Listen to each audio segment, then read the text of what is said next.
welcome back to the channel. We're here again with our lovely BMW E30 upward axle stands. So, what have we got today then? Well, today I'm going to be showing you how rusty my BMW E30 really is. So stay tuned.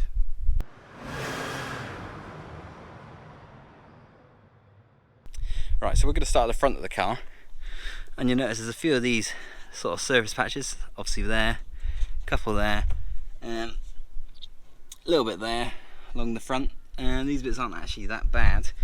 This wing was replaced, the old one was knackered in there, didn't really, all of that was missing.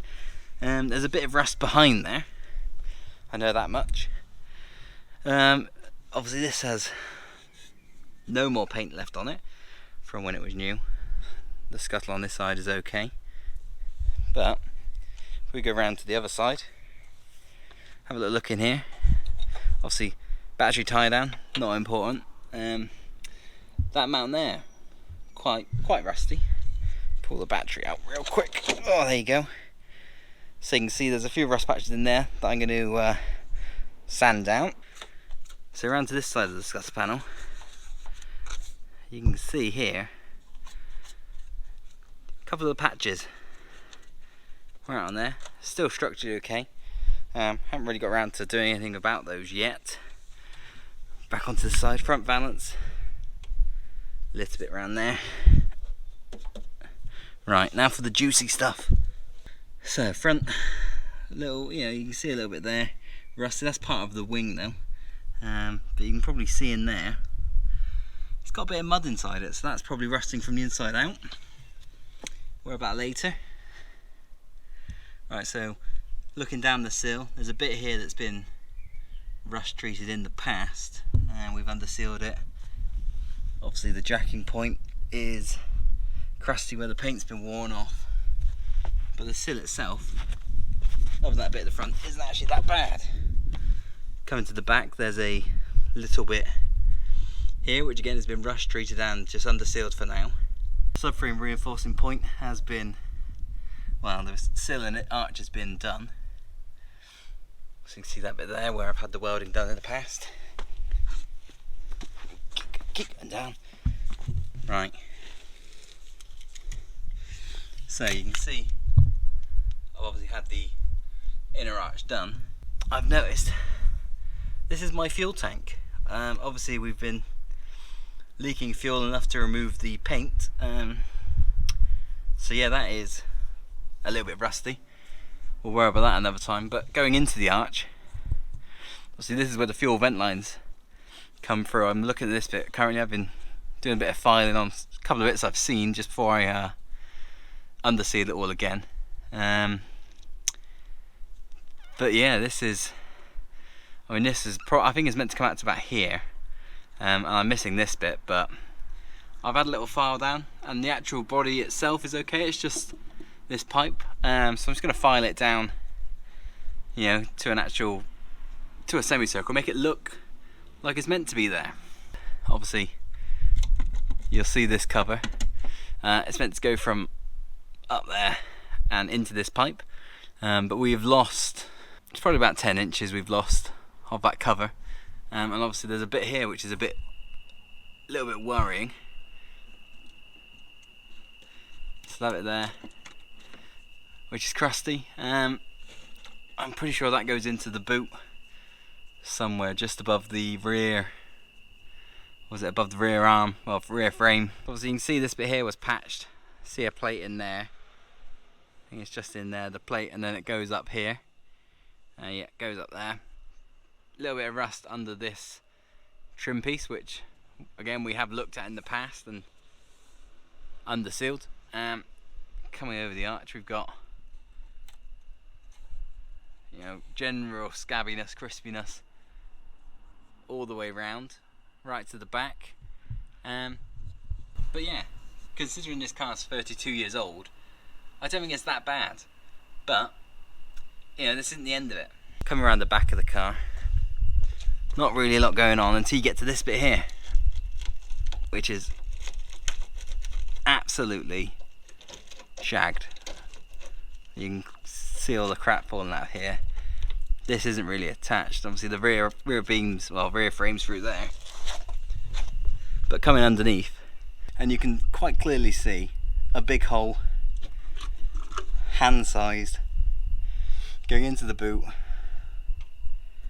Obviously the rear frame's up there as well.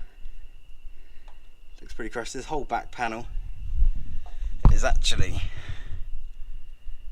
pretty knackered the entire way along to where the exhaust goes.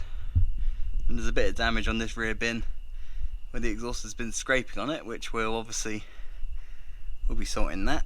On the arch on the other side, I've not actually, you know, got rid of all of the dirt and mud on this side, so the inner arch actually looks okay. Obviously there's a few of these brackets here which are quite crispy.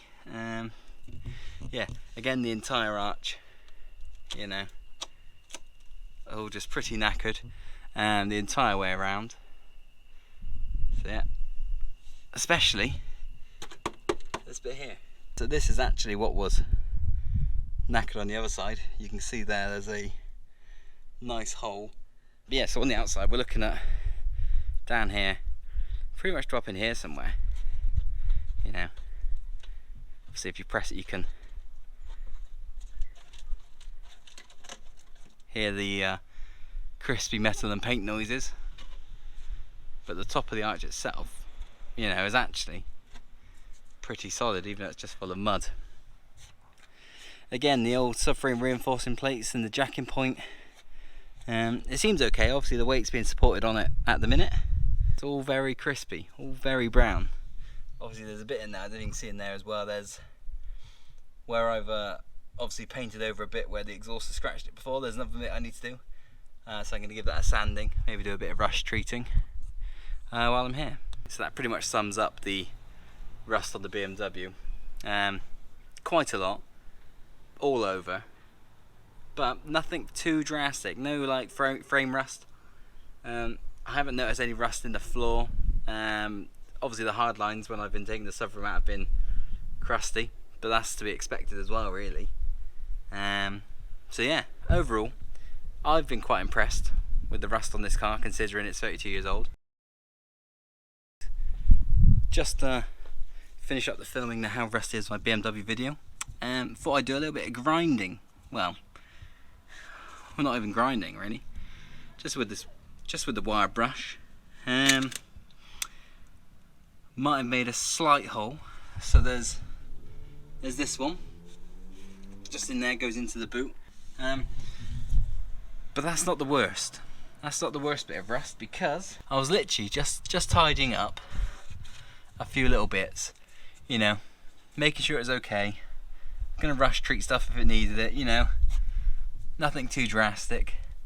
And then my wire brush sort of fell into a hole. Let me see if you can see that in there. There you go. That is quite an unpleasant hole, actually. Yeah. So that is a problem for now. Obviously this bit here still seems okay, but it's not ideal, is it? Sorry, let me shut that. There we go. We get some proper light in there now. Yeah. So that's the inner. Right. So I'm pretty sure I could buy that panel. So it's not the end of the world, but it is a substantial amount of welding, which is a bit expensive in the UK. So there we go. So that was a very quick overview of what's rusty on my BMW E30 from 1990. So it's 32 years old. You know, it's allowed to be rusty. Never been restored in its life. It's only been welded once, coming up for the second time on the arch on this side. But yeah, cheers for watching, guys. A few videos coming up. We got removal of the subframe, dismantling the control arms with the discs on, because I'm sending those off to the paint shop. Yeah, got a few big things coming up. Dropping the fuel tank out is my next job, actually. So you see we're almost all ready. I've started taking off all the fuel lines, all the brake lines undone, every bit of hose undone. I've drained the tank as best I can. So yeah, the fuel tank's coming off today, hopefully. we'll see how that goes. You know, there's always something that gets in the way, right? But yeah, thanks for joining me today, guys. I'll catch you next time.